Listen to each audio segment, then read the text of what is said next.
सोलापुरात देवदर्शन दौऱ्यावर आलेले मनसे नेते बाळा नांदगावकरांनी शिवसैनिकांची भेट घेतली। उद्धव ठाकरे, राज ठाकरे यांच्या युतीच्या चर्चा सुरू असताना स्थानिक पातळीवर देखील कार्यकर्त्यांचे मनोमिलन सुरू असल्याची चर्चा सुरू असताना नांदगावकर यांनी सोलापूर दौऱ्याच्या देवदर्शनाकरिता आल्यानंतर शहरातील शिवसैनिकांची भेट घेतली आहे। यावेळी सोलापुरात ठाकरे गटाचे शहर प्रमुख महेश धाराशिवकर आणि उपजिल्हा प्रमुख प्रताप चव्हाण यांनी त्यांचा सत्कार केला। छगन भुजबळ यांचा पराभव केल्यानंतर बाळा नांदगावकर प्रचंड मतांनी निवडून आले होते, तेव्हा दोन भावांनी जसा जल्लोष केला होता तो जल्लोष परत साजरा व्हावा ही शिवसैनिक म्हणून विनंती असल्याचे यावेळी कार्यकर्त्यांनी मत व्यक्त केले। माझा प्रश्न आहे शिवसैनिक म्हणून साहेबांचा कार्यकर्ता म्हणून की छगन भुजबळ पाडल्यानंतर बाळा नांदगावकर साहेब प्रचंड मतात निवडून आले, पण निवडून आल्यानंतर दोन भावांनी जी जल्लोष केला होता ते जल्लोष परत यावं असं आम्ही शिवसेनेत सत्काराला उत्तर देताना नांदगावकर म्हणाले, मी सोलापूरच्या शिवसेनेचा संपर्क प्रमुख होतो, त्यावेळी मी 4 आमदार निवडून आणले होते। सोलापूरशी आपला ऋणानुबंध चांगला आहे। उद्धव ठाकरे आणि राज ठाकरे यांच्या युतीबाबत अजून मला हे उत्तर सापडलेले नाही, ते सापडले की मी नक्की सांगेन।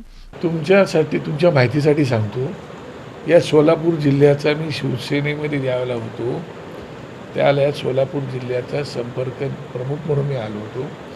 त्यावेळेला इकडे 4 आमदार पण मी माझ्या नेतृत्वाखाली निवडून आणले होते, त्यातले एक मंत्री पण झाले होते आणि त्यावेळेपासून माझी सोलापूर जिल्ह्याच्या सगळ्याच स्तरावरती लोकांबरोबर अत्यंत जिव्हाळ्याचे संबंध होता आणि ते तर माझ्या कुटुंबातली लोक होते आहेत आणि त्यामुळे त्यांना बाळा नांदगावर आल्यानंतर ते नेहमीच येतात, मला भेटतात, किंबहुना मुंबईला आल्यानंतरही मला भेटतात। सगळ्या महाराष्ट्रातून येतात, पण सोलापूरमध्ये एक विशेष माझं प्रेम पूर्वीपासून होतं आणि आजही आहे, कायम राहणार आहे। त्यामुळे ती सगळी मंडळी येऊन भेटत असतात। आमच्या प्रताप पण या ठिकाणी आला, महेश आले, ती सगळी मंडळी त्यावेळेला प्रतापने आता मला आठवण करून दिली की साहेब तुम्ही मला त्यावेळेला शिवसेनेचा महाराष्ट्रातला एकमेव सभापती शिक्षण मंडळाचा तुम्हीच मला केला होता, तुम्ही साहेबांना सांगून केला होता। त्या काही जुन्या आठवणी असतात, त्याच्यामुळे ते आले होते, ते भेटायला येतात, ते प्रेमाने येतात। पण त्यांना भेटतायत हॉटेलमध्ये, काय नेमकं सुरू आहे मनसेच्या मनात? नाही, हेच मी राज ठाकरे साहेबांना विचारतो की तुमच्या मनात नेमकं काय चाललं, पण मला अजून उत्तर सापडत नाही आहे। उत्तर सापडलं की तुम्हाला नक्की देईन मी,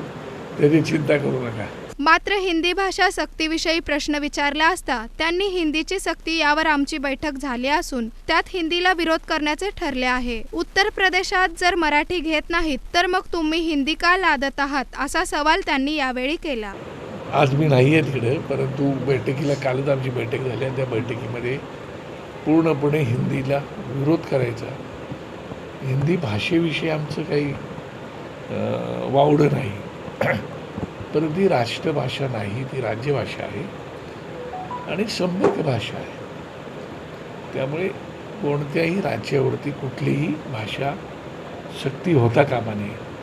त्या राज्य निर्मिती झाली त्यावेळेला भाषिक प्रांतरचना झालेली आहे आणि पुन्हा हे जर अशा प्रकारचं लादणार असेल तर त्याला विरोध हा कडवटपणे केला जाईल, एवढंच कालच्या ह्याच्यात राज ठाकरे साहेबांनी प्रेस कॉन्फरन्स घेऊन सांगितलेलं आहे। फडणवीस यांनी याबाबत विषय वाढवू नये असेही ते म्हणाले।